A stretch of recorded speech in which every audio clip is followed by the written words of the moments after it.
Good evening, everybody.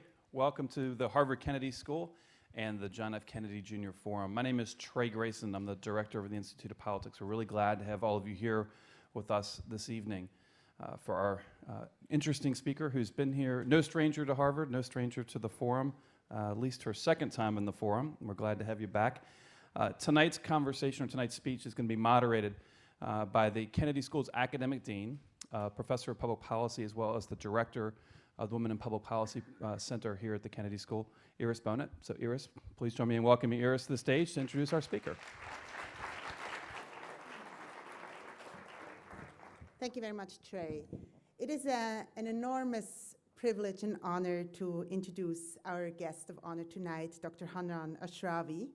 She will talk to us about Beyond a Last Chance, Challenges to Achieving a Palestinian-Israeli Peace. This will be a great addition to the critical conversations happening here at Harvard Kennedy School and at Harvard University more broadly about the Middle East and the ongoing peace negotiations between Palestine and Israel. Dr. Hanan Ashrawi is a renowned legislator, a human rights activist, and of course, a scholar. And she is the first woman to be elected to the Executive Committee of the Palestine Liberation Organization, the highest executive body in Palestine. And she's an elected member of the Palestinian Legislative Council. She's the founder and Secretary General of the MIFTA movement, the Palestinian Initiative for the Promotion of Global Dialogue and Democracy. Dr. Ashrawi has been representing Palestine as an official spokesperson in peace negotiations with Israel since the late 1980s. She received her PhD in comparative literature from the University of Virginia and then went on to found and chair the Department of English at Bohnet University, following which she became the Dean of the Faculty of Arts at Bohnet. She is the recipient of numerous prizes and awards, including various doctorate degrees. Dr. Ashrawi has spoken several times at Harvard before, and we're delighted to have her back today. I'd like to thank Hillary Rantisi and the Middle East Initiative, the Institute of Politics, and the Women in Public Policy Program for organizing tonight's forum. It is our distinct honor to welcome you here tonight. Dr. Ashrawi.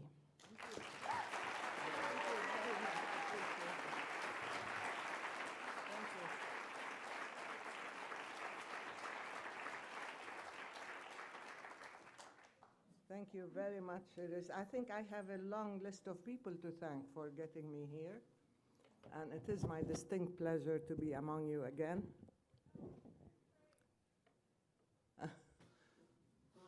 Is this okay? Can you hear me? Yeah. Okay, and I would like to thank Iris Bohnet, of course, first of all, Trey Grayson, Carrie Devine, and Hillary Rantisi, who was tenacious enough and stubborn enough and persistent enough to get me here over all these years. And I said she has something in common with John Kerry these days. I also tell the Harvard students that they must be gluttons for punishment, because every time they come to Palestine, they have to have a long meeting with me. And they showed up today, and they're showing up this evening as well, so I guess that's the nature of students, inquisitive and persistent as well, right?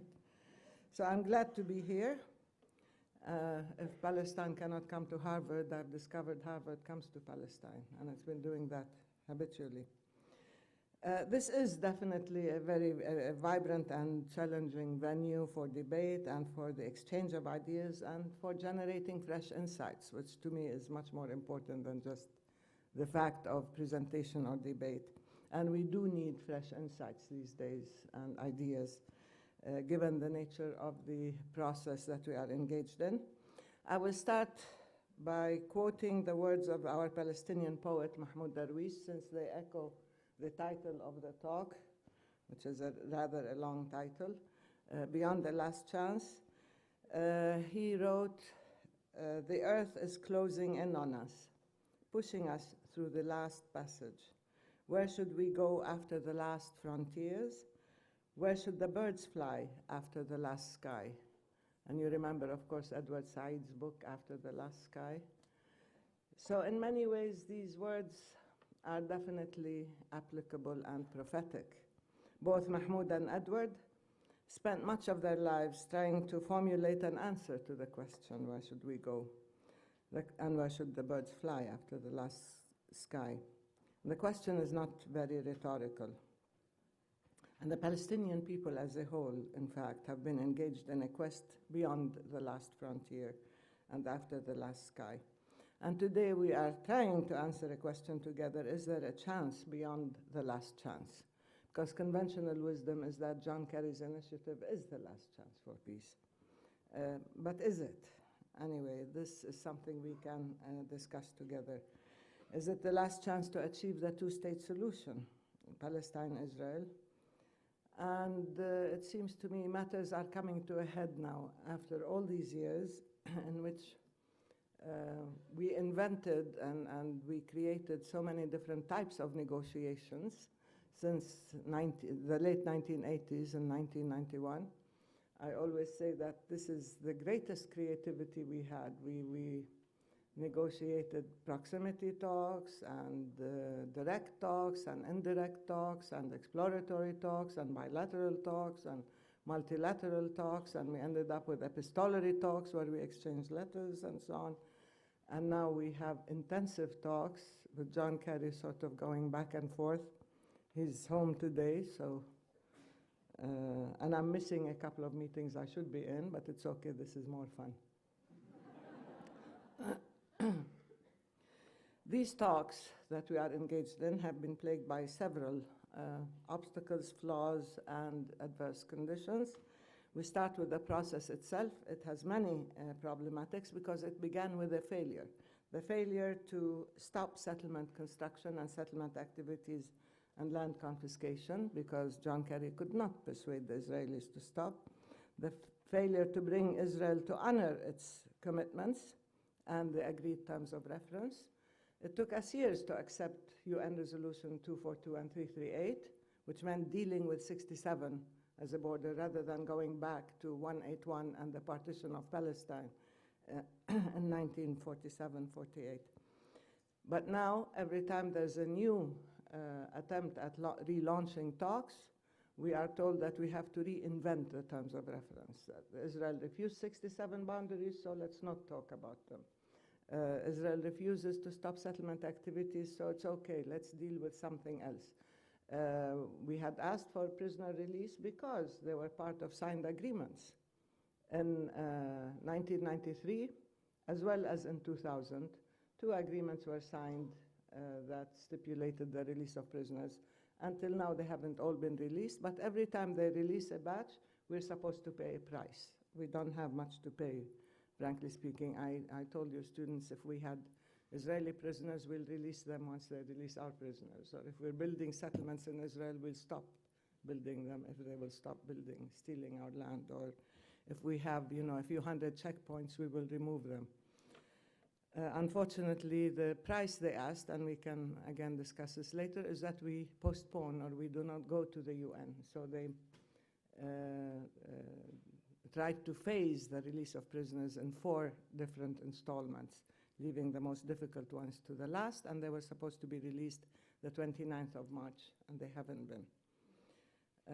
The talks are in the midst of a crisis right now because the Americans want to prolong the talks and extend negotiations. At the same time, they haven't produced results as they were supposed to by April 29th. April 29th is the deadline.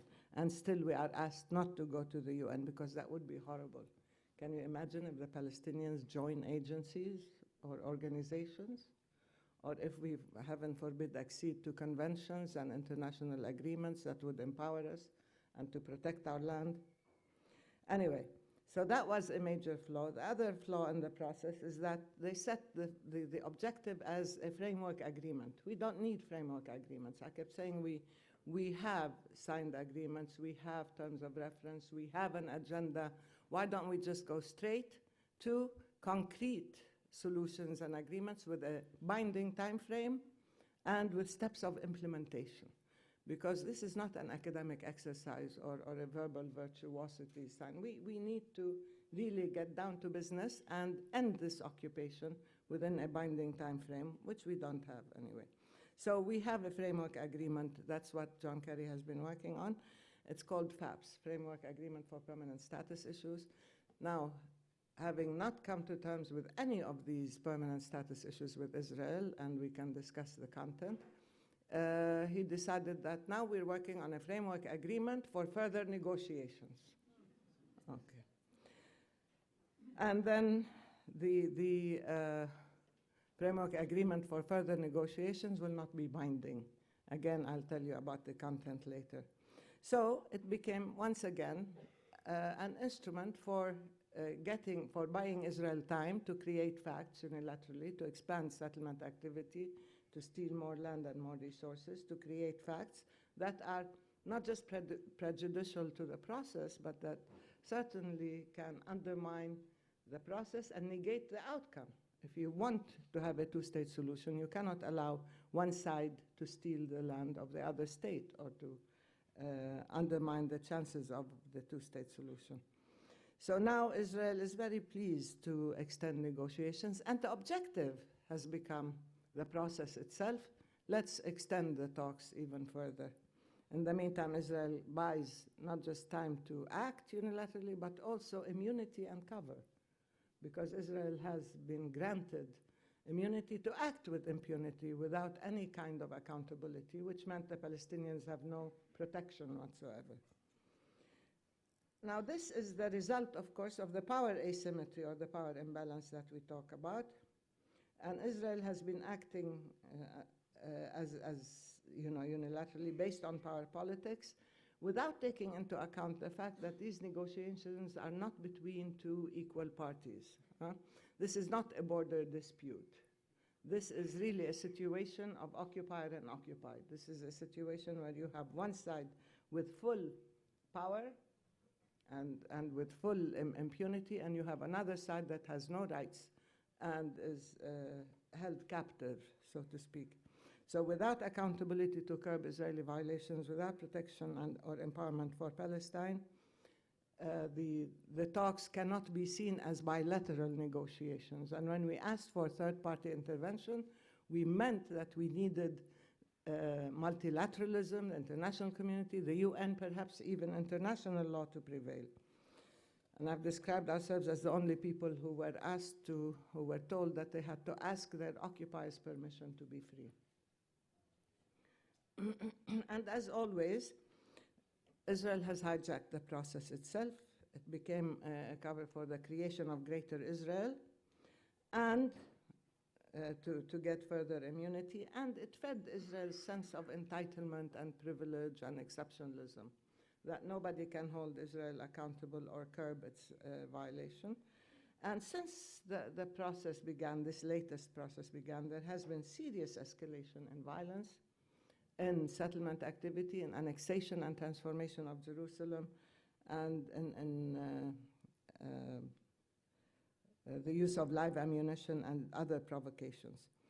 So this flawed framework agreement is not just flawed because once again, it's discussing principles and so on, but it is flawed because it came to be a self-negating process in the sense that the Americans will come up with a statement, a draft framework agreement. It is not binding, and each side can express its reservations. So let's take Jerusalem, for example. The framework agreement will say the Palestinians aspire to have their capital in Jerusalem, which is a colorless, meaningless, tasteless statement, because we can aspire to many things, as I told you today, but it doesn't mean that's a reality. People aspire. And in Jerusalem, Israel has redefined Jerusalem, expanded Jerusalem, so you could pick any suburb in and around Jerusalem to say that's your capital, but not the real Jerusalem. So that's the American position. The Israelis will say Jerusalem is off the agenda, even though it is one of the now six final status agenda items. It doesn't want to discuss Jerusalem at all. That's an example. So the Palestinians, we will say clearly that East Jerusalem is our capital. Now, who's going to decide? The Americans say no, they recognize that we aspire. Later on, they said we seek. The Israelis say no, not at all. And the Palestinians say East Jerusalem is our capital in accordance with international law.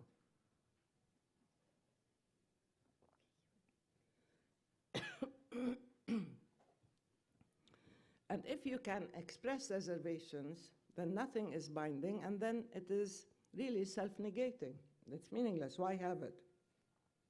I'm sure many of you remember the roadmap with the 14 reservations that Israel had that ended up being more honored by the breach than by the implementation. Sorry. So this process has not shown any respect for international law either, or UN resolutions. And to add insult to injury, we are told that if we go to the UN, that this will be a very serious problem. It's not the settlements that are a problem, it's not the checkpoints, it's not the killing of people, it's not the state of siege, it's not the eviction of people or confiscation of IDs. The serious problems if the Palestinians dare go to the UN and say we want to join WHO, something so dangerous.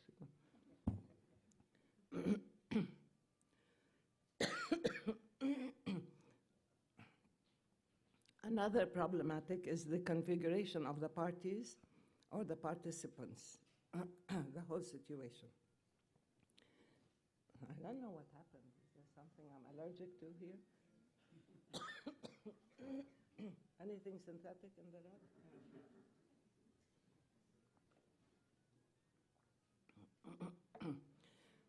The special relationship between Israel and the US, the strategic alliance between Israel and the US, has certainly been brought to bear once again on the negotiations, and as usual, faced with Israeli intransigence and stubbornness, the pressure is always on the weaker side.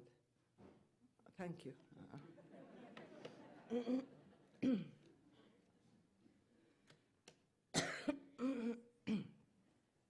So it's the Palestinians who are being threatened now that if we go to the UN, we will lose the support of Congress, we will lose funding, that even Europe will.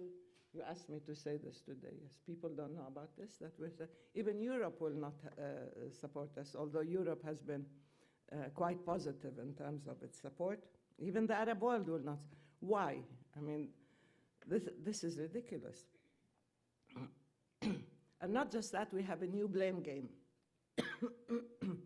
That if you go to the UN or if the talks collapse, then you will be blamed and you will pay the price. So it's the Palestinians who have to show seriousness of intent, good faith, positive attitudes, and so on. And the Israelis can get away with anything. And what's happening now as a result is the weakening of the Palestinian leadership. I talked about this configuration where you have the most flexible, the most moderate, the most accommodating president in the history of Palestine. I'm sure you know Abu Mazen Mahmoud Abbas. He's willing to go that extra mile. He has been going many extra miles, even to the point where he defied us. When we took a decision not to go, he said, no, I'm going. And his own party even. And they're putting pressure on him, and at the same time they're saying, we cannot hurt this Israeli coalition. If we put pressure on Netanyahu, his coalition will collapse. Oops, well, let it collapse. What's happening in Israel is you have a coalition of the extremists, the hardliners, the racists, and the settlers, and the ideologues, all in one package. So there's nothing wrong if this coalition collapses. On the contrary, it might be good for peace if it does. But we are constantly being told to pay the price of saving Israeli coalitions, as if we don't have public opinion, as if our leadership is not held accountable. All you need to do is put pressure on one man. It's a one-man show, certainly not a one-woman show. And that's it. You can get, instead of understanding that they are undermining the credibility of the leadership, all for the sake of saving a coalition in Israel and for not putting pressure on the Israeli side. And of course, Netanyahu is already using this as a PR exercise. We are engaged in negotiations, so nobody should criticize Israel. And again, buying more time and manipulating this in order to lay the blame on the Palestinians. Already he's saying it's the Palestinians' fault. If anything, if it will collapse, it's the Palestinians' fault. Why? Because they're not going to recognize Israel as a Jewish state. Again, that's another issue. But this kind of coalition certainly is not conducive to peace. And by accommodating Israeli demands and priorities and discourse and even, outright approach, you are maintaining the occupation rather than ending it. You're giving Israel advance payments, advance rewards, even from the Arab world. They went to the Arab world and asked them to accept the swaps on the borders, to normalize with Israel, to give them access to airspace, and so on, trade with Israel, as further inducements to convince the sensitive Israeli government that, peace is okay, it's good for you. And despite the promise of the economic package for Palestine, so far everything that has been presented was for Israel's sake. And from the Palestinians, we are being asked for a price to pay for the release of prisoners, which is a signed agreement, as I said. Again, enormous pressure. And most seriously, all these things have had an impact on the substance of the talks, not just on the process itself, which is a process for its own sake, as we said, prolonged and so on. We have seen, not for the first time, but very visibly as a precondition, the introduction or reintroduction of ideological components. I've never heard of this in negotiations, where for years we were told all you have to do is recognize the state of Israel. And it took us decades of debate and negotiations and internal discussion to recognize the state of Israel. In 1993, Yasser Arafat recognized Israel. They said that's not enough. You have to recognize Israel's right to exist within secure and recognized boundaries. So that was it. Israel's right to exist within secure and recognized boundaries, and the Declaration of Principles was signed and everything was fine. And now we are told, no, that's not enough. Of all the people in the world, you Palestinians have to recognize Israel as a Jewish state and as a homeland for all the Jewish people. I have a problem with that. I have nothing, against Jewishness or Jewish people or whatever, but I have something against accepting an exclusive state. I have something against accepting the ethnic or religious character of the state defining the nature of that state. We have been busy as Palestinians trying to convince the world and everybody in Palestine that we want a tolerant, pluralistic, inclusive, democratic state. Why do you want me now to change and to accept Israel as a Jewish state? Then maybe Israel has to talk to other people. Maybe they have to talk to the Muslim world, where they will tell them, no, Palestine is an Islamic Waqf land, not a Jewish land. When you bring ideology into a political, legal, human situation, and you bring God into the conflict, you're not only complicating it, you're making a resolution impossible. It's not just that, but the implications for the Jewishness of the state are important to us, because it's a question of narrative. We as Palestinians have been there for centuries. We are not an invented people, as Newt Gingrich may have thought, or others. We are not fictional. We are not, in a land without a people for a people without a land. We are there, and therefore when we accept the... Are you telling me I'm done? Still 2 minutes? We can talk about the implications for the refugees, for discrimination within Israel, for Palestinians who are non-Jews, and so on. The other problem is the security-based approach. When you define any peacemaking initiative on the basis of security, and especially as defined by Israel, it means you have to have troops stationed there. And under the guise of security, by giving Israel everything it wants in terms of security, it means Israel will maintain control over the borders, crossing points, airspace, territorial waters, and so on, insists on having its troops there. So what have we done? It means that we have redefined, reorganized the occupation, but with Palestinian acquiescence. That is not liberation, that is not statehood, that is not sovereignty. If Israeli security becomes the introduction, the framework, and the end-all, as defined by Israel by military means, then you're not going to have peace. This is the 20th century. You do not need to place your troops in order to have security.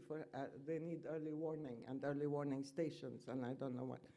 I told them this is not the age where you have, cavalry and infantry and so on. You have satellites and you can see everything that's happening. So for security, you don't need. Otherwise, you use that logic, then you have to go and occupy Jordan, and then you have to go occupy Iraq, and then you have to go to occupy Iran.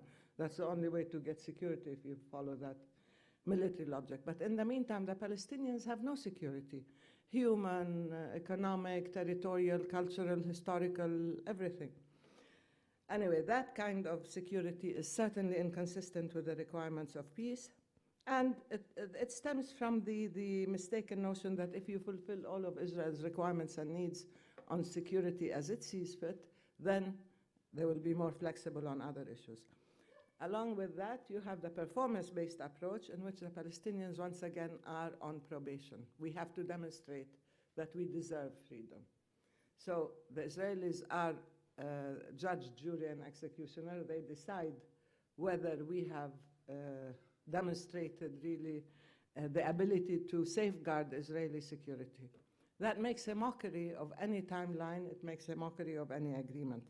Again, the permanent status agenda has been manipulated. We can talk about all of them, whether Jerusalem or settlements or borders or refugees, which Israel wants to remove off the agenda, or water, or what I call security. So when we ask the Americans, can you tell us for sure that this process will bring about an end to the occupation and will bring about the Palestinian state, and when?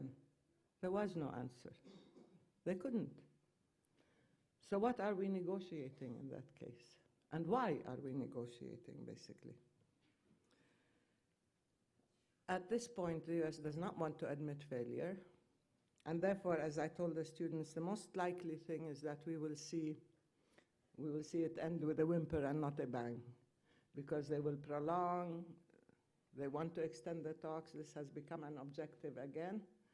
Not what is the substance, what are the issues, not what is the timeline, not whether there will be freedom and statehood and dignity for the Palestinians, but can we talk some more? Can we extend the talks some more? And that would be a serious question, a serious issue with the ramifications for the whole region, because a breakdown in Palestine will, by necessity, lead to a breakout of violence and extremism throughout the region.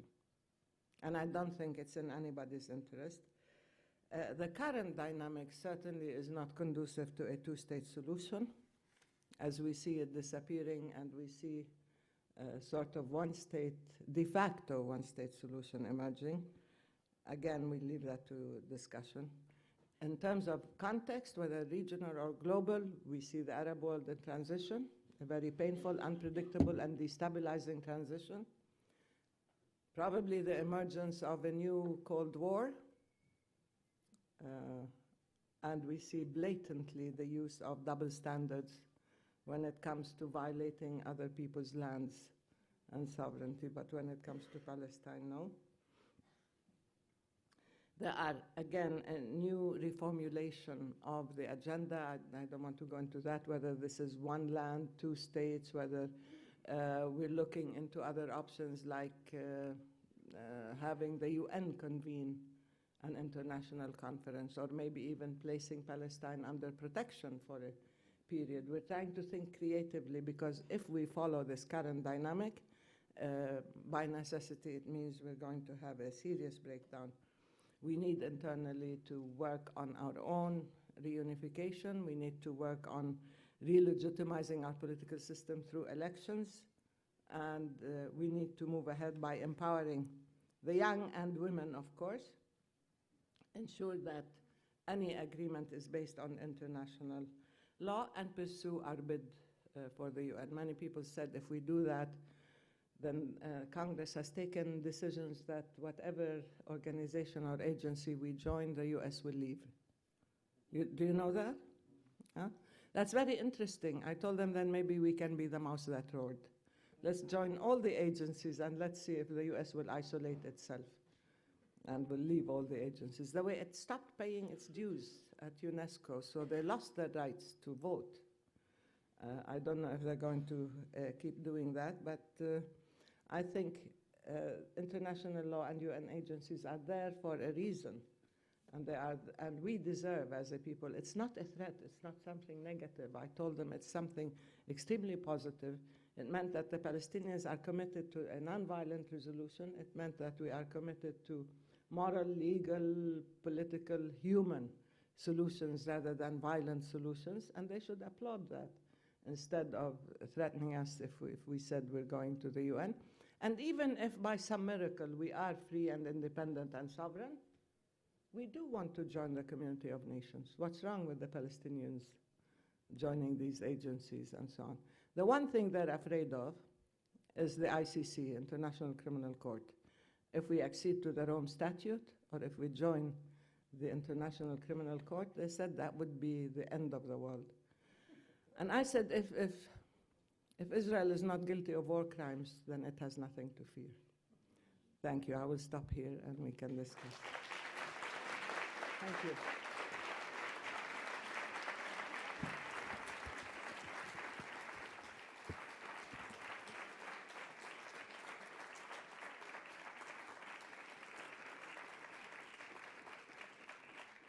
Thank you very much, Dr. Ashrawi, for your remarks. We're now opening for questions. As you know, you probably all know the rules of the game at the Kennedy School. Please introduce yourself with your name, and do ask one question and one question only that ends with a question mark. We will start right here. Thank you very much, Dr. Ashrawi. Thank you very much, Dr. Ashrawi. My name is Dalia Mogahed. And my question to you is, what do you think is the impact of the coup in Egypt last year on the Palestinian question? You want me to answer one question? Please. Well, the most obvious impact, you're talking about what, the change, the Sisi takeover, or you're talking about Yes, the military takeover. Yeah. Yeah. Well, it's very complex. I don't like to, frankly, to use very emotive words about any Arab country right now, especially as they're going through transition, all right? Egypt was the host for reconciliation talks. During the Mubarak regime, Egypt was used in many ways to put pressure on the Palestinians by the Americans and by the West. So it was directly involved, and it felt that it had to deliver peace, and it had to persuade the Palestinians to play the game according to American rules. And when the rift took place in 2007 in Palestine, Egypt hosted the reconciliation talks and several agreements and so on. And then when Mubarak fell and you had elections and Morsi took over, there was a clear shift and a clear collaboration between Morsi, between the Muslim Brotherhood and Hamas in Gaza, and Hamas felt that they were too powerful to make any concessions or to enter into any reconciliation talks. When Morsi fell and Sisi took over now, they're saying that they feel that they are weakened. They are too weak to have reconciliation talks, and they need the balance to shift again because they're back under siege and so on, and they're losing their income from the tunnels and all that. So Egypt is a major player, not just in direct relationship to the reconciliation talks that we've had, but also in terms of the stability of the whole region, in terms of the Palestinian question. When Egypt is strong and healthy and democratic, it helps the whole region. And it certainly helps the Palestinian question because we need its weight. We need its significance in the region and globally to be able to positively contribute to an even-handed peace rather than one that will exploit again the weakness of the weak. I hope I've been diplomatic enough to tell you what I think. Thank you. We'll move right up there. Thank you. Hi, my name is Max. I'm a freshman at the college. When Prime Minister Netanyahu was in Washington earlier this month, one of the things that he said, and he said this numerous times, is that the thing holding up the peace talks is that Palestinians, or the Palestinian parties to the talks, are not willing to negotiate. I'm assuming you don't agree with that characterization. So my question is, what do you think is the basis for his claim right there in Washington? And also, what kind of incentive do you think would actually have to be given to make Israel finally come and negotiate for real? Mm-hmm. Well, look, Netanyahu certainly knows how to enter into a PR game and manipulations. He thinks this whole thing is just a question of spin. All you need to do is lay the blame on the Palestinians, convince everybody that the Palestinians don't want to talk, the Palestinians don't want peace, the Palestinians are guilty of everything, and that's it. But he doesn't know by doing this, you are evading not only the real issues, but you are trying to escape your responsibility for scuttling the talks. And a lot has happened, such as the settlement activities that I talked about, the stepped-up, escalated campaign of the ethnic cleansing of Area C and of Jerusalem as well, the building of more and more illegal, not just settlements, but infrastructure and so on throughout the West Bank and in Jerusalem. It's not a question of negotiations. Huh? We did negotiate, and as I said, we started negotiations in 1991. I don't think there are people on earth who've negotiated more than we have. Huh? The problem is with the negotiations becoming an end unto themselves. Get the parties to talk. Just talk. All you need to do is talk. I call this the Dennis Ross model. Huh? So long as the two parties are speaking, God's in his heaven, all's well with the world, and that's all. It doesn't matter what Israel does on the ground. It doesn't matter that you are destroying the very objective you are talking about. So it's not a blame game. The issue is to look seriously and see what's happening in reality and come to grips with that. And without ending Israeli impunity, without saying that's enough, settlements have to stop, 67 boundaries have to be accepted. There are concrete steps that can be taken. And when you meet here or everywhere in the world, people tell you, we know what the solution is. We know what is needed. Two-state solution, 67 boundaries, Jerusalem, two capitals for two states, an equitable solution to the refugee question. People talk about that as though it's easy. So if that's the agreement, then why don't we have steps of implementation? Why don't we end this occupation? Why don't we dismantle, as per the roadmap, dismantle the settlement outposts and stop settlement activities for whatever reason they said? Why don't you reopen the Jerusalem institutions that you closed down? Why don't you stop all the violence and so on? The thing is, there is a willingness to deal with Israeli non-compliance as an issue of persuasion and rewards and positive inducements. And then when Israel doesn't cooperate, as I said, you put pressure on the Palestinians. And it becomes then a public game of who is to blame. The real issue is reality on the ground. Whether there is international law, whether there are signed agreements that should be honored or not, these are the real issues. And that's what we're holding on to. So if we extend the talks, why? Now, Kerry is at home. Everybody's talking about tremendous pressure to extend the talks beyond their deadline, which is April 29th. He said he might try to convince the Israelis to release more prisoners. But they have an endless reservoir of prisoners and violations. They have already more than 5,000 prisoners in Israeli jails, and every day they arrest Palestinians. Every day they arrest scores, if not hundreds. So what do we have to pay the price every time they will release some prisoners? And generally they release the ones whose term has come to an end. And now there is talk that the US might consider the release of Pollard in order to convince Israel to release prisoners in order to extend the talks.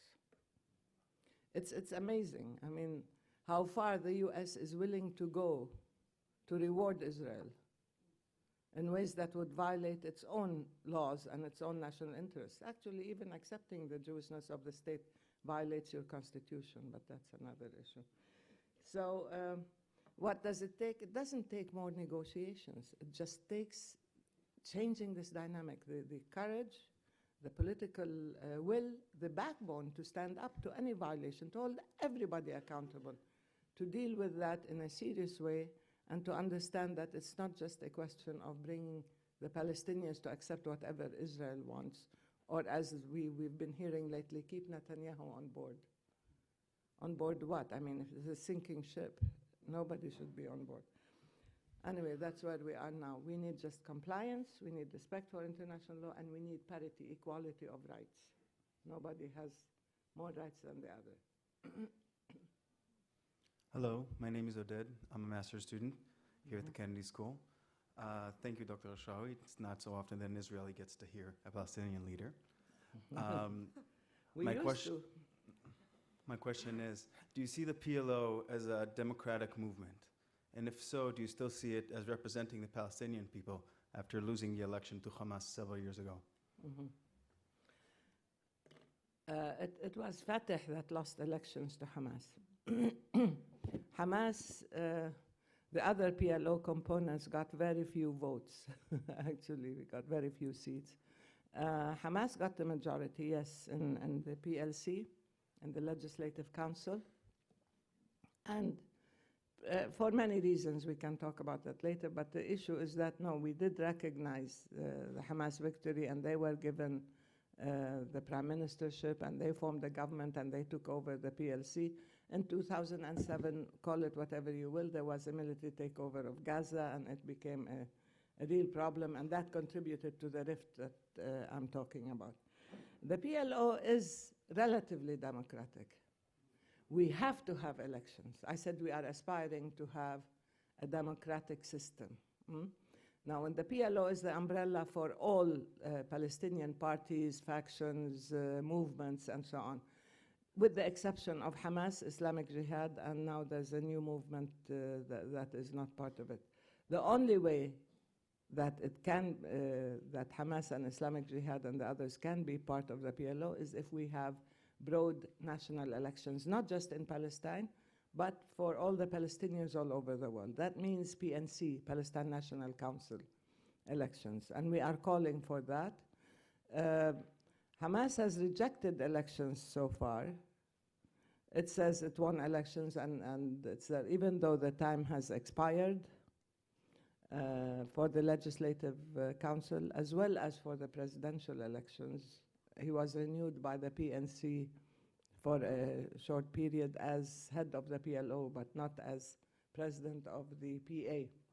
There's a difference. So the whole political system is in trouble.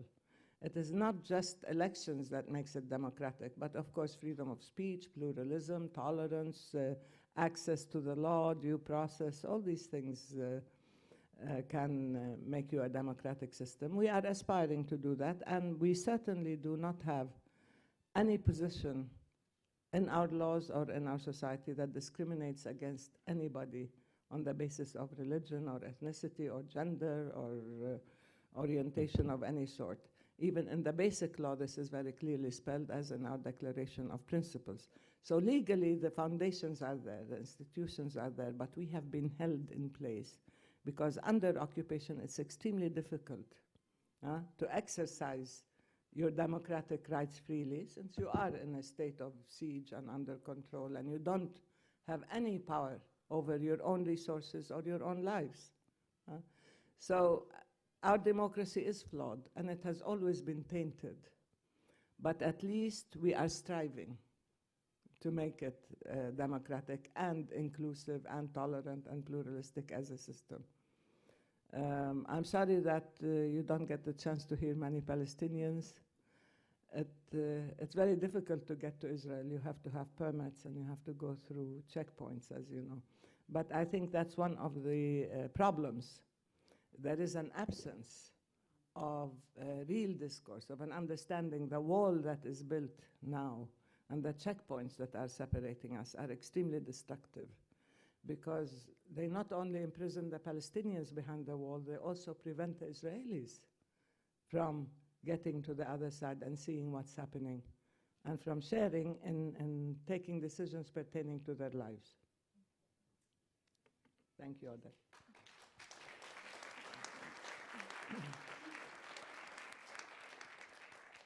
Salam, Dr. Ashrawi. My name is Nancy. I'm a freshman at the college.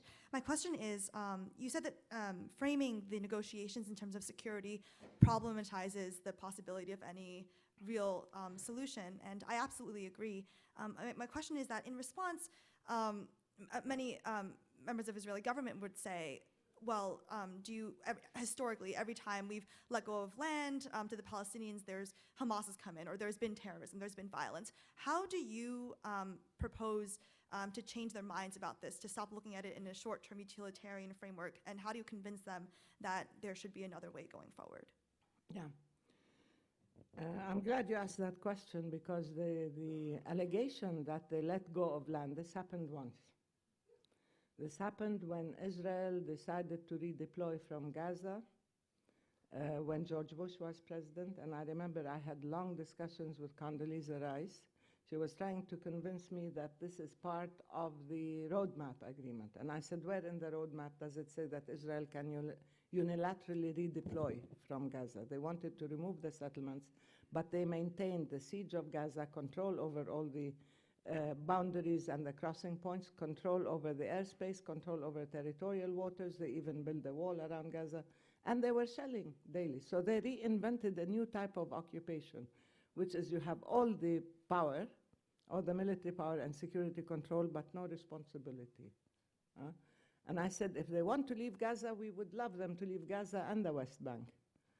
But they have to leave in the context of an agreement with a handover to the Palestinians, Palestinian leadership. And of course, they have to leave genuinely in terms of relinquishing the control over Gaza. And they have, if it is part of the roadmap, then they have to start evacuating the settlements in the West Bank, not demand payback in the West Bank. They turned Gaza into a massive prison. I'm sure you know, it's a tragic place. It's a place of abject misery, and it's under total siege, and it's being strangled and so on. And then they start complaining that there is violence coming from Gaza.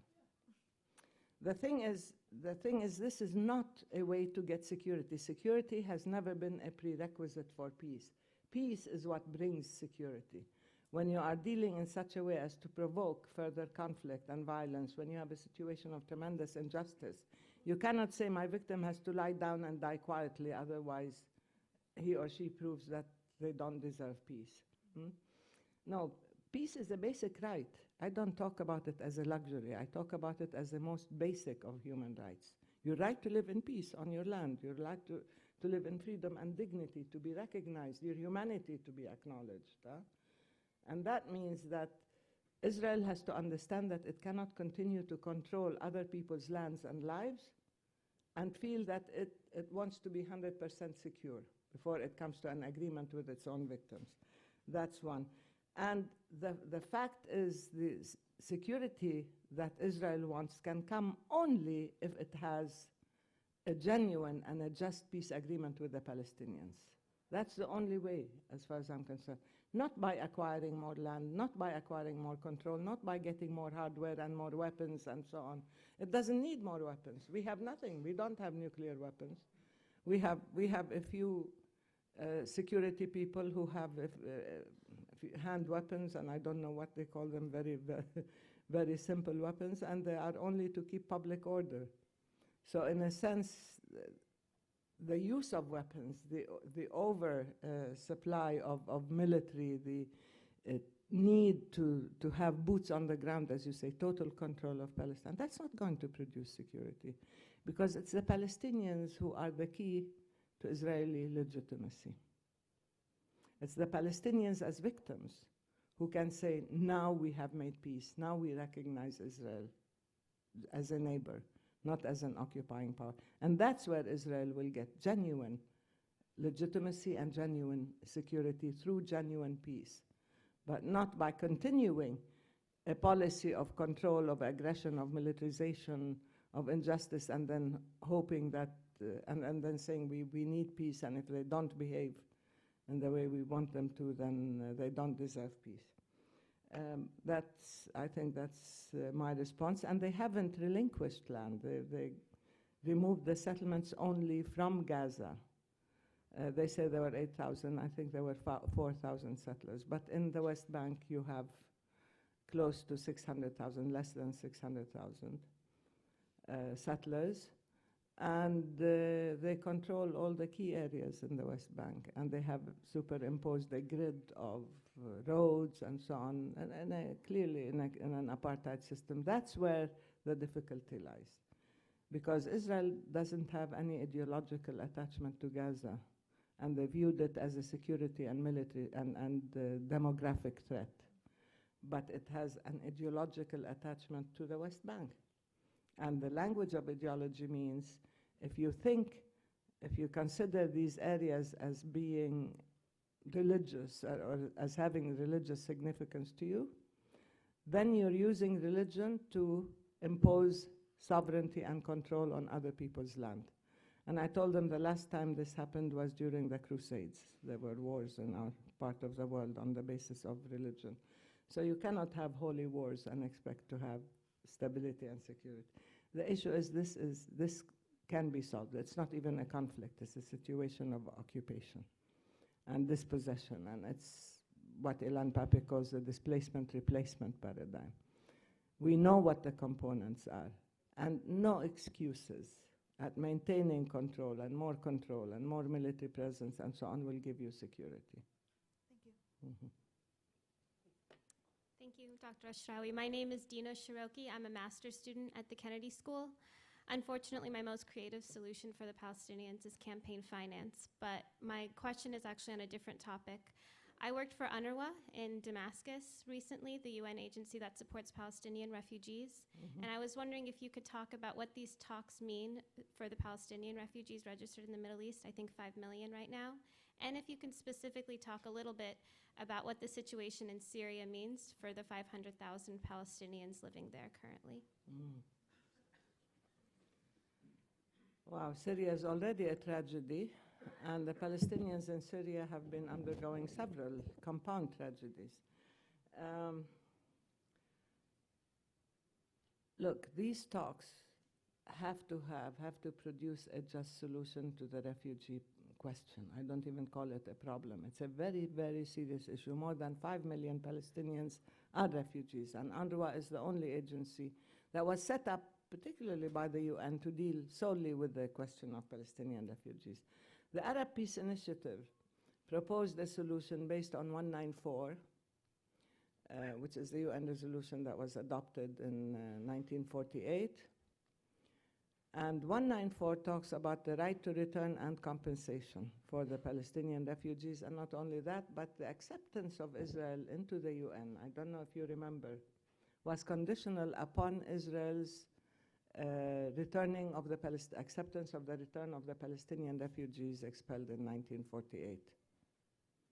Until now, Israel's membership in the UN is still conditional on Israel accepting the refugees, but that has gone entirely off the radar. Nobody talks about that. Nobody talks about 181 and 194.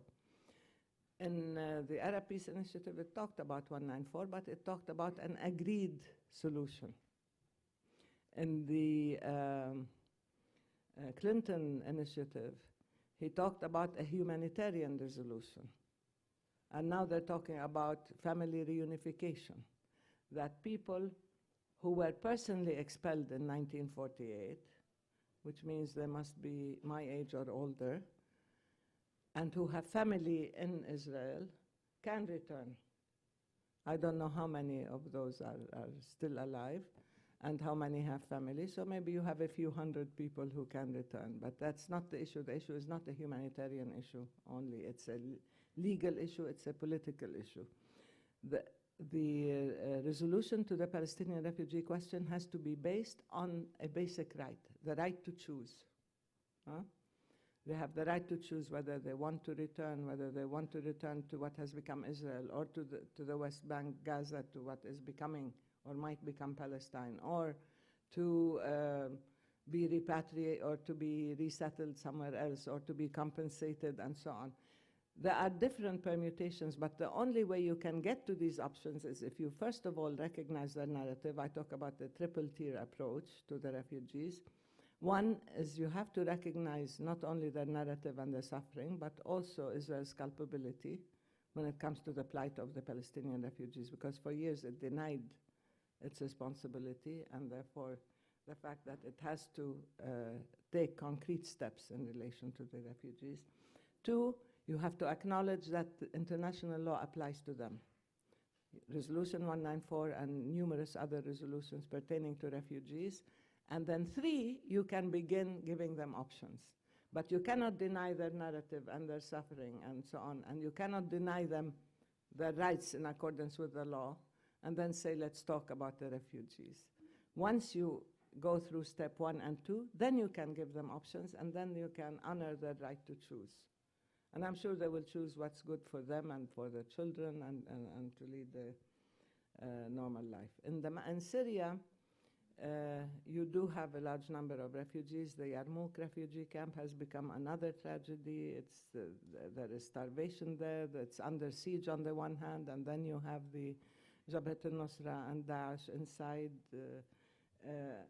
It has become almost beyond salvation. The camp is totally destroyed. I don't know if you've been there when you were there. You've been to Yarmouk. Now it's really, people have a very hard time even entering the place. And we have a hard time getting food and provisions into the camp. And there are refugees outside the Yarmouk camp who are also displaced in Syria. And you have refugees, Palestinian refugees who have left Syria, who have become refugees the second or third time in their lives, and they have no refuge, by the way. The neighboring countries do not like to take Palestinian refugees because they feel they have enough, and that will undermine their demographic balance. So we do have a problem there, and we do need to resolve it within discussions directly with the Arab countries involved. There were several who died on the way, as you know, when the ship sank and so on, with the Syrians who died. We are trying to get permission, we're trying to get political asylum for people who have already left. Europe is discussing this. I think it's Sweden that has taken more Palestinian refugees than others. The Europeans are worried because they don't want to take in more refugees and political asylum people. I said, compare this to Lebanon or to Jordan or to Syria, where they had to take hundreds of thousands of refugees suddenly, as opposed to Europe that is worried about its demographic realities and balances, and with immigration problems and so on. So this has to be resolved within a regional agreement. I think that the Syrians now have become the nation with the most refugees. They've even surpassed the Palestinians in terms of having refugees. It is a drastic situation. It needs direct intervention on a humanitarian basis, and it needs total support. And you cannot leave the Syrian people, along with the Palestinians and others who are there, at the mercy of such cruel fighting. They are being targeted and they're paying the price. And people sort of skirting the real issues and not finding a real solution for Syria are only aggravating the humanitarian tragedy there. Thank you. Thank you, Doctor. After the spike in terror attacks against Israeli civilians that occurred post the Oslo negotiations, many of which may have actually been indirectly related to the PLO, how can you justify calling for Israel, the victim of countless terror attacks against its civilians, to come into negotiations without a clear security mindset and clear security objectives in order to guarantee the security of its civilians and its people. Did you introduce yourself? Sorry? Did you introduce yourself? Yes, my name is Yoav Shaked, and I am a freshman at the college. Thank you. Yes, you have. Palestinian violence, what you call terror, did not emerge out of the blue. It emerged as a result of a very negative, very unjust situation. So Israel cannot claim always to be the victim of violence and terror. There is violence practiced systematically by a state against the Palestinians. The state of Israel is guilty of captivating a whole people, of stealing their land and their resources and robbing them of their rights and devaluing their lives. That is a situation that is ongoing. Of course, the victim once in a while resorts to violence. We never condoned violence, and we never accepted violence against civilians. And we do not use long-distance violence using planes and tanks and so on to shell people's homes. There are individuals who react, and I'm not justifying this, and they act violently to a situation that is inherently unjust and basically very violent. The occupation is one of the most violent forms of aggression that permeates every aspect of your life, as is the expulsion of people from their ancestral homes and lands. So the whole situation is a situation of instability and violence that breeds behavior that is not normal. That's why you have to solve the real issues, not sit back and complain Israel is a victim, it's been subject to terror. No, we can say the same, we can say much more than that, but that's not a competition over victimization. The issue is you have to solve the cause. And solving the cause we have accepted as a historical compromise to build the state of Palestine on 22% of historical Palestine.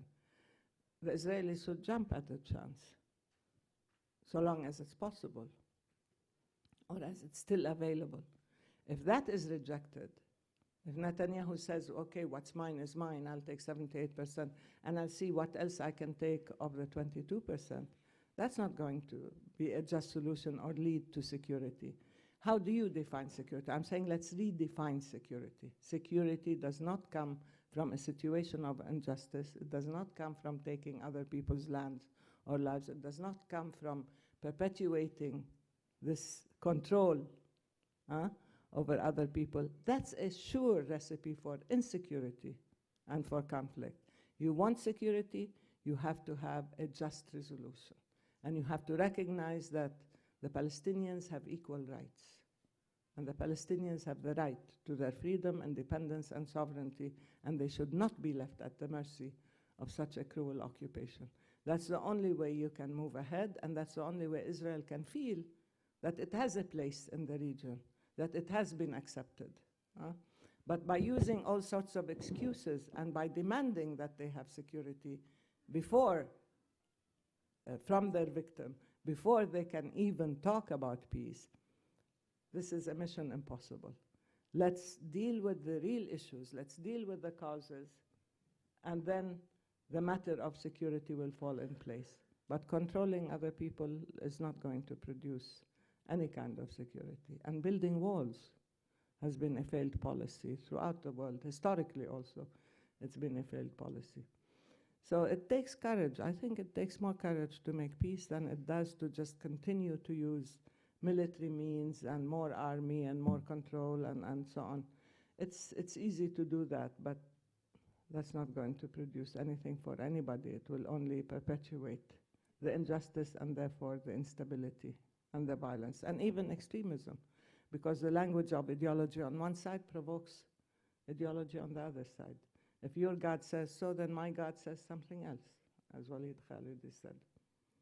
Okay. We have time for 2 more questions.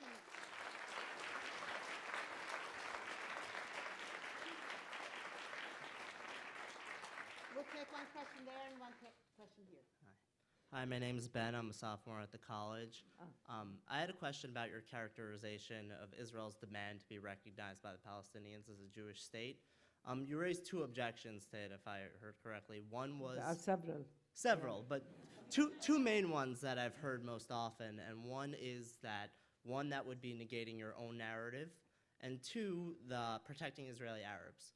So the negotiations at hand are predicated on the idea of Israel recognizing a state of Palestine, which would be a nation state for the Palestinian people. At the same time, recognizing Israel would be recognizing a nation state of the Jewish people. That's one issue. Yeah, It I doesn't heard seem that, like there's yes. congruity there. The second is just because, right now there can be violations against Israeli Arabs, the Israeli Constitution is much like you'd want to describe for what Palestine would be, and that would be protecting the rights of all citizens based on religion. Now, there can be other ways of protecting Israeli Arabs. Now, if that were there, would you recognize Israel as a Jewish state? Well, the Israeli Palestinians, they are Palestinians. You don't have Israeli Arabs because it's not the Lebanese and the Egyptians and the Syrians and the Libyans who are in Israel. It's the Palestinians who were living in Palestine when the State of Israel was created on Palestinian land. They are the indigenous people. They are the original people of the land, and they have the right to be there. And they happen, Palestine always had Christians, Muslims, and Jews. By law, you couldn't say you're an atheist or a Buddhist or whatever, but it has always been pluralistic and tolerant. So by saying it's the Jewish character of the state, you are denying the history of Palestine completely. You are denying my narrative. I can trace my ancestry directly for centuries in Palestine. We are descendants of the first original Christians in Palestine. It's part of my identity. I'm proud of it. You can't tell me this is an exclusively Jewish state.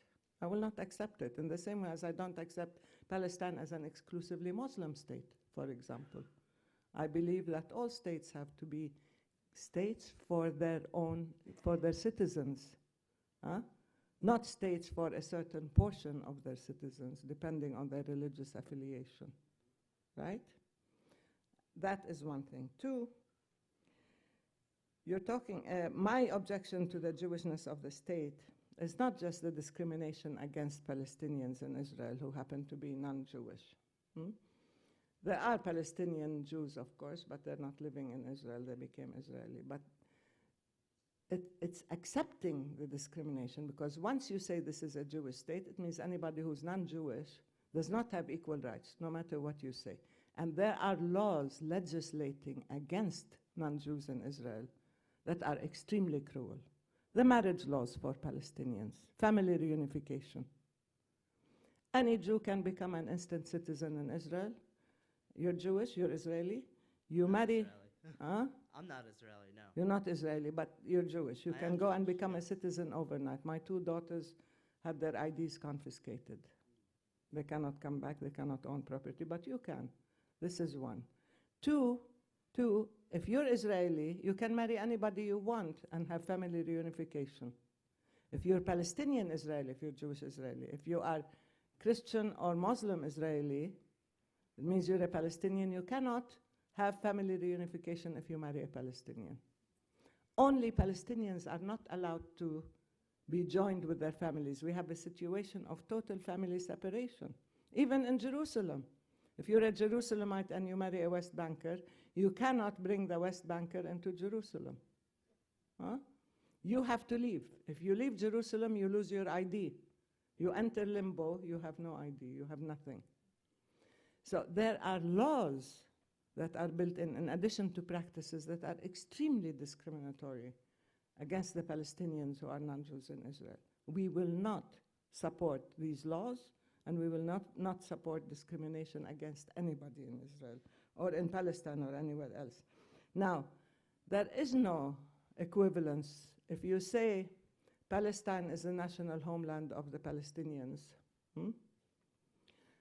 of course, we were talking about 19th century concepts of states today, over lunch.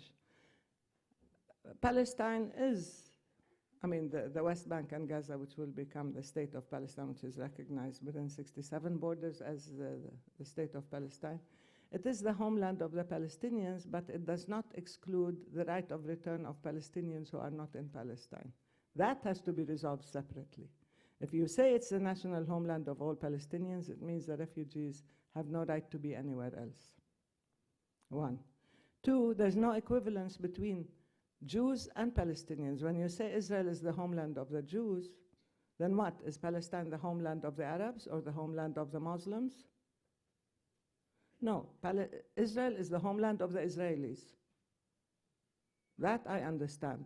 When the Palestinian members of Knesset talked about Israel being a country for all its citizens, they were accused of treason.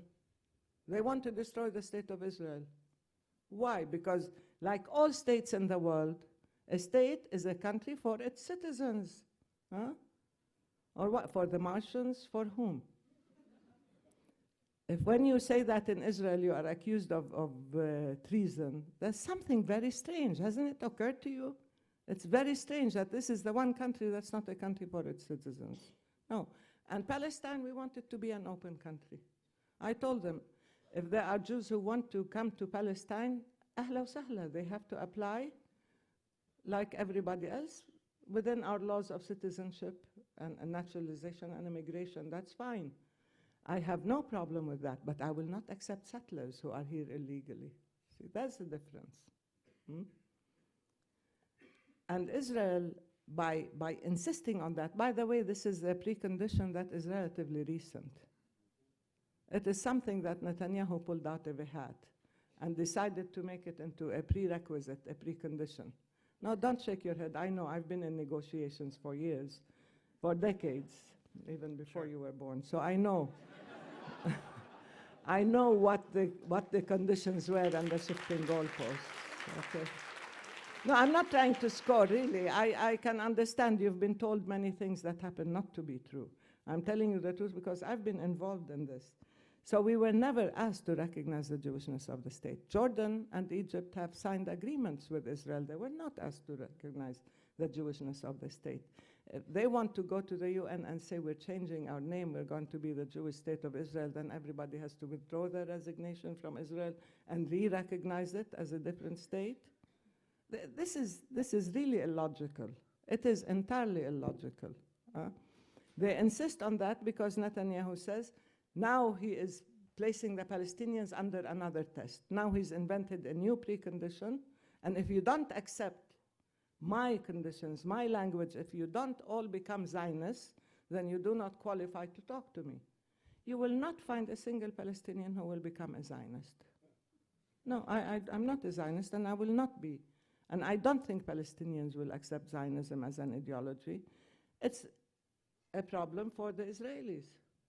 We are Palestinians. We have our own agenda, our own political commitments, our own projects and so on. We don't have to subscribe to the Zionist project at all. In the same way as Americans don't have to be Zionists. People, you do not force your ideology on other people and then say this is a true test, whether they pass the test of worthiness or not. No.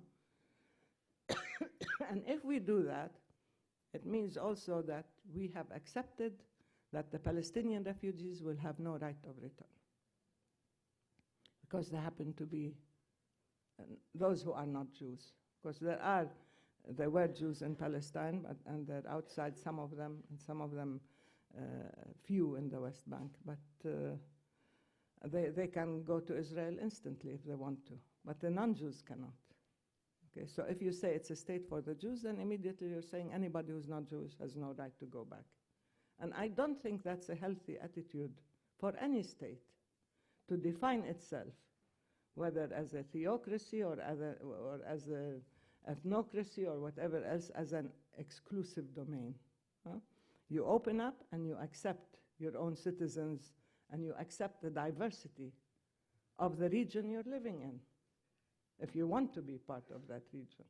But if you create an enclave, if you create a massive ghetto and call it a state, it's not going to work.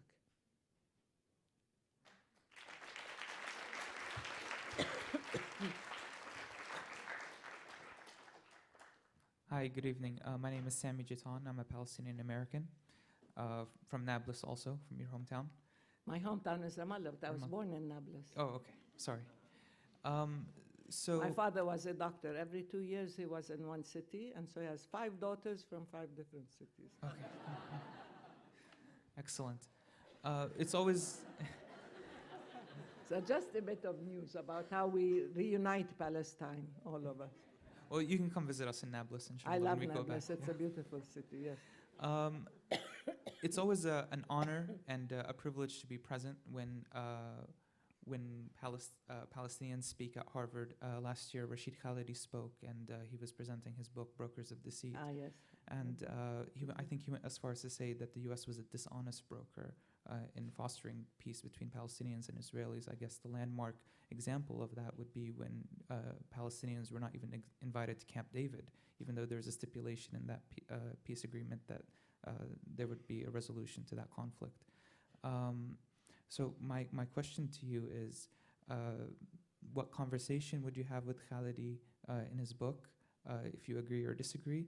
And if you do agree, who would be a more suitable broker for peace between Palestinians and Israelis, considering, as you mentioned earlier, or you pointed out earlier, that now Israel has a free hand, even in Arab countries, even going so far as to bomb Syria, and then with impunity, with no repercussions whatsoever. And thank you again. Thank you. No, I certainly agree with Rashid's book. He's an old friend, Rashid Khalidi. He was with us in the Washington negotiations. He was one of the advisors. We had different, at that time negotiations were different. We had negotiating delegations, and then we had leadership committees, and then we had strategic committees, and we had expert committees and technical committees. So we did our homework. We never went without the legal advice. Anyway, but Rashid was one of the strategic advisors. I read his book. We talked a lot about it. We see each other once in a while, and I believe he has a very good assessment of the American role. I summed it up by saying that the U.S. brings to bear its strategic alliance with Israel onto the negotiations. So, and I think it was Aaron Miller who said in negotiations we behaved as Israel's lawyers, not as even-handed peace brokers. And it's true. Part of the, from my experience, part of the whole relationship with Israel, other than the fact that you have such strange concepts as the Judeo-Christian traditions. I still don't know what they are, because I believe or common values. I believe values are human values, that you don't just have common values between the U.S. and Israel and everybody else is excluded. We all are part of the human values. Or when they talk about, well, they don't talk about it much, but Israel is a domestic issue in the U.S. It can make or break political careers, so we know the influence it has on the political scene in the U.S. All these things have had an impact on the U.S. playing a role in negotiations as a peace broker. Part of the relationship was, number one, never present an American position paper without clearing it up with the Israelis first.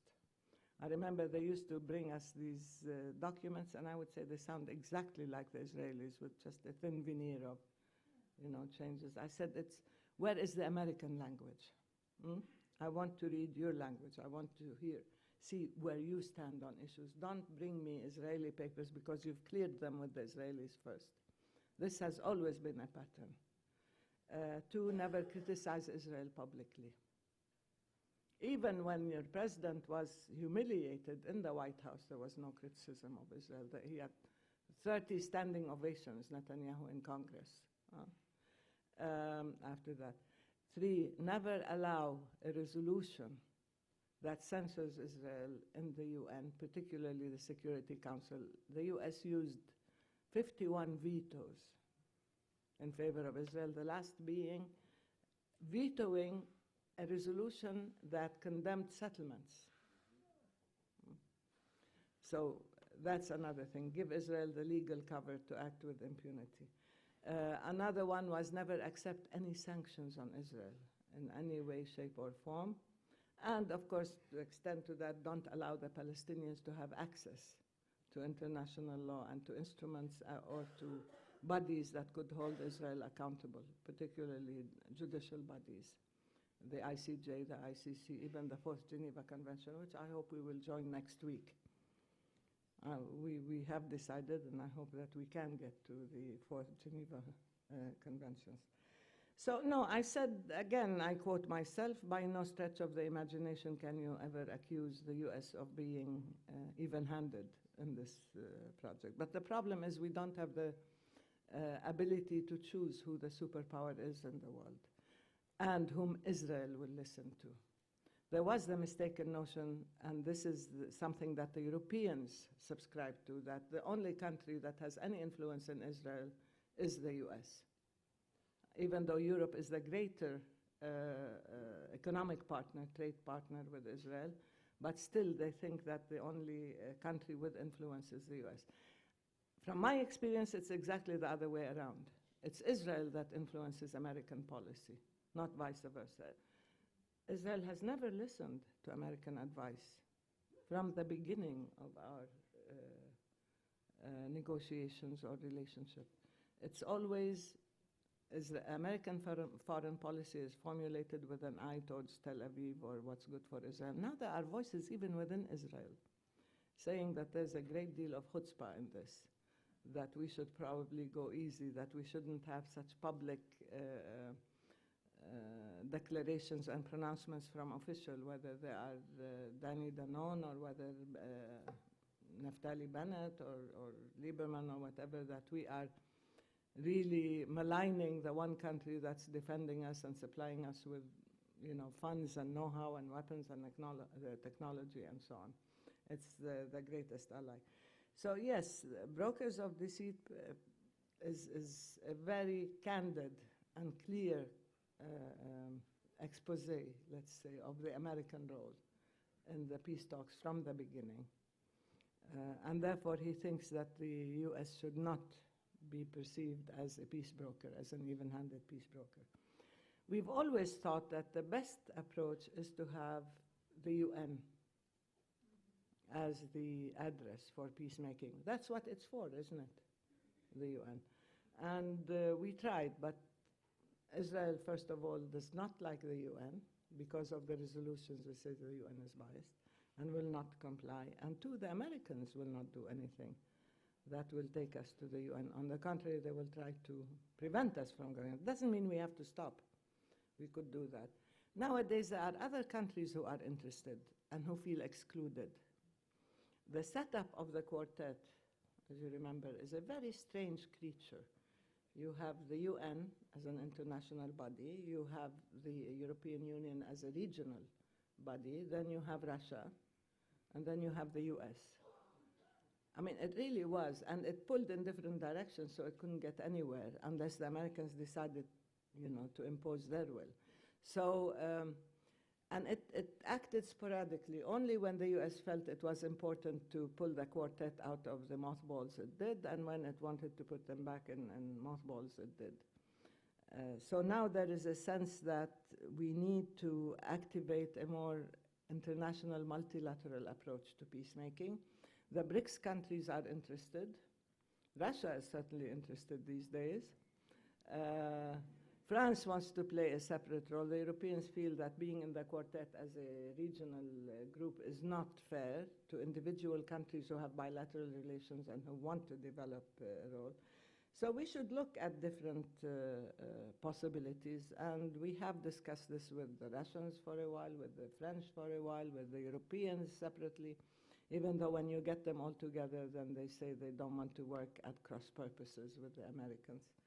So I think an American monopoly is not the best approach to peacemaking, and I don't think that it is the American influence on Israel that has plagued the negotiations. It's the other way around, the fact that the US does listen to Israel and to nobody else.